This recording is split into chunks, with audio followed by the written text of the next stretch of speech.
Welcome to the One More Thing podcast. Today I'm joined with Dr. Larry Baucom. Good morning. Morning. Well, this was our Super Bowl Sunday for our church. Almost 2,000 people physically and online tuned in. And this is Suncoast's 25th year of being in existence. As pastor, how does that make you feel knowing that there's so much momentum in the community, and you're celebrating 25 years this year? Well, what do you have to say to that before we Well, it's an honor to be a part of an organization that does so many good things for our community.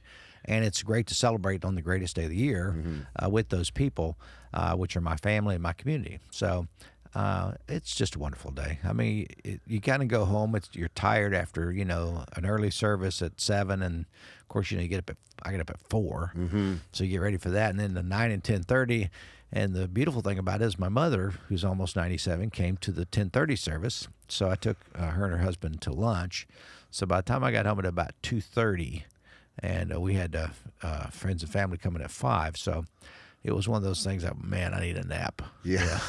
But it's a good feeling. It really is good. It's a good tired. It's a good feeling. I mentioned to someone, like, there was just this very apparent, like, visceral joy that you could sense. It always, every Sunday it's like that, but it seems that you have when a huge crowd is gathered and you hear the music and you hear the sermon, man, and the reason why we're there.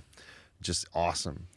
So I want to ask some questions about the sermon, because I thought it was very not only appropriate for the day, but very powerful in how you presented the idea of the resurrection in a very, very unique way. One of the things I took away from that I knew that I wanted to ask you is, it seems like you were situating the sermon around the idea of Jesus is often found in the places we don't often look. Can you explain that a little bit? Yeah, in the story, they go to find Jesus in the tomb, and he's not there. But in their grief, they're still looking for him, but in their grief, he finds them. So he's not exactly where you think he would be, but he's always where you need him to be. So I think that's part of the thing. And Mary, she looked for him. I jokingly said, if she asked the gardener, "Where is he? Tell me and I'll go get him. I'm going to physically, at 120 pounds, go get this 160-pound guy and bring him back and put him back in the tomb where he belongs." Because he belongs in the tomb. I'm going to digress a minute. We used to have these Easter cantatas. Have this big musical and sometimes theatrical things, and one of them that I heard about, I wasn't present, but my sister was telling me about it, and I think she was present, is that Jesus on the cross, he's hanging there, it's some guy in the church, dressed up like Jesus, but during the middle of production, he slips, and he's not really nailed there, he's just holding his hands up, right. And he slips and he falls off the cross. And the Roman centurion takes his whip and he beats him and says, "Get back on the cross." So, you're kind of ad-libbing to get things back where they were. And I think that's kind of the way it is. Let's get Jesus, put him back on the cross, put him back in the tomb. Let's put him where we want him to be, where we can control the circumstance.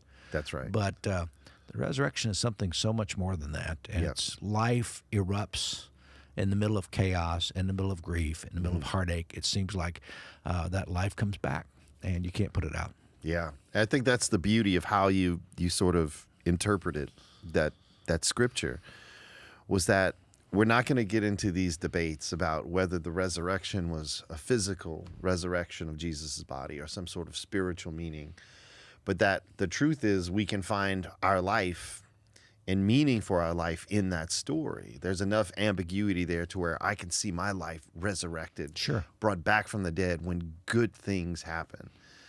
But I loved how you connected it to the idea of Jesus refuses to fit in any particular box. Right. The idea of the story of the resurrection is not some sort of theological dialogue that we're supposed to have about the absolute truth scientifically of this. The meaning of this is far deeper for our current situation, because what we're dealing with when we look at this ancient text, or any of these ancient texts, is what we'd call like a pre-modern mind. Right. How does that affect us in our because our theology. One person told me, which I thought it was a very good compliment. And he said, when you and Dr. Baucom teach, it's almost as though you're writing new theology that has modern sort of implications to it. And I thought that was a really awesome compliment to you and I and what we do.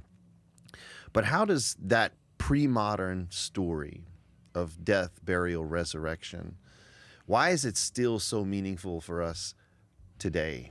Well, I think the ancients saw the seasons of life. They would look at the moon, how it comes up, the sun in the morning, the moon every month makes it cycle. But the seasons have their time too. Mm-hmm.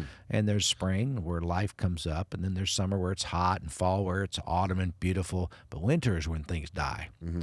And if you live up in an area, not Florida, but if you live in an area in the south or up north where they plant irises or they plant these perennial flowers, and every year they come back, different types of lilies, and they're in the soil. You can't see them in the winter, Right. but in the spring they come back on their own. And I think that's from ancient days to now. We need to understand that life is in a cycle. There is the season. There are the seasons of life, and there are the seasons of the world, and there have been these seasons for a long time. So, what are the patterns of spirituality in those seasons? I think we go into and say, well, there's times when things are dismal and things die, but there's times when things are born again. And I think that this growth, the seeds of the Spirit of Christ that are within me, I think they erupt and they grow again. And Nicodemus challenged, the challenge with Jesus, we talked about this a few weeks ago. Yeah. How can a man be born again? Well, I think it's the Spirit that erupts from the inside out. Yes. And so many of us in Christianity who grew up was, we're here, we're empty vessels. God put within us something. Meet me where I am. Come and do something in my life. And I think all along He's going, I've been in your life from day one. I just want your eyes to be open. Your life has been fully planted, and some of us are more fertilized than others. Yeah, that's a good way to say But it. I think that it's ready. We just got to let it erupt and let the joy of God be in us. Yeah. And I think the writing new theology. I was thinking on the way this morning. It's really. I'm trained. I mean, my specialty was in theology, systematic theology. That's you take a system and all the theological concepts, God, man, salvation, you put within the system. Or you go with the biblical theology and you start with the Bible and say, okay, let's find out what theology the Bible presents.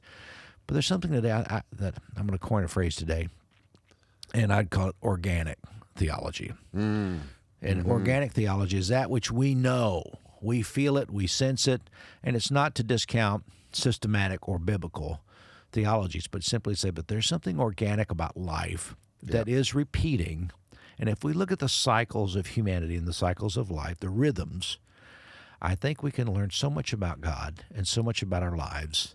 And back to the resurrection, whether physical resurrection or not, what I would say is the Spirit of Christ alive in you today? It's in you. The question is, are you letting it live within you? Yeah. And sometimes we have to let that happen. And when it does, it sprouts all out of us, and we find contentment and joy and compassion and patience, and a lot of the fruits of the Spirit become ours because of the Christ who lives within. Yeah, it's funny, that word resurrection, being the prefix meaning again. Yeah. And then surrection is a geological term, like to come up from the earth, like you were describing the bulbs and tulips and lilies, but it does it again. And so when the Bible even talks about renewing your mind, to renew means that at one time it had to be new. Right. And I'm reifying it. I'm doing it again. And I think that's the beauty of the story, is that and Richard Rohr says this really articulately. He goes, resurrection is not a one-time occurrence. Otherwise, it would just be surrection. But resurrection happens to multiple times in my life that I felt down and out. And that's the beauty of what I think we teach here at Suncoast, that I don't think it's very original or unique. I just think we're bringing it back to the forefront. And that is what you said, that Logos, that Spirit of Christ dwells within us. And we are just trying to give people a heightened sense of awareness to awaken to that truth. And it's just an honor to see that actually happen. When people get it, man, it's Yeah. It's amazing. It's amazing. It's once you open that box, it's like Pandora's box. Once you open that, it's kind of hard to go back to a very static biblical theology or systematic theology where it says, well, you got to do A, B, C, and then you do this. And I think it's so much more healthy, less toxic, so much more organic. It grows easy. And people truly, I see more transformation in this area than all the evangelical plans that I've studied have taught. And now I'm at a place where if I were to teach someone, let the Spirit of Christ come alive within you. Water it. Feed it. Whatever it needs, become aware of it. And as it lives through you, let your life be changed. And when I grew up, I was in part of a holiness tradition. You know, you get saved and then you get sanctified. You know, so this is what God does for you. This is what God does in you. And it was all about, you know, God declares I'm no longer guilty, but this other part is Christ who lives in me. And part of what I think today is it is Christ that lives within us.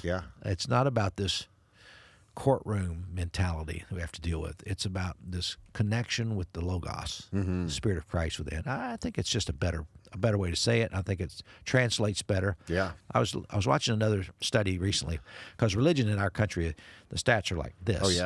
But another stat came out. It said a statistic that spirituality, 73% of young adults, they want someone to teach them about more spirituality. And what we're talking about at Suncoast really is, it's about spirituality. It's about understanding the front wheel of your tricycle is not the Bible. It's not tradition. It's not this evangelical plan, but it's this experience that you can have. That, I think, is a deeper spiritual understanding. And people get all afraid, well, it gets too subjective. It needs to be. That's right. It needs to be subjective in some measure. So anyway, but we're here to help people come alive. I mean, I think that's part of our goal is to help people come alive in the Spirit of Christ. And that's what we're doing. We're seeing it every week, every day. It's fun. It's awesome. So this Sunday we crank up a new series, Practical Prescriptions 3.0. It's the third time you've done this series. Right. And we have 9 new steps.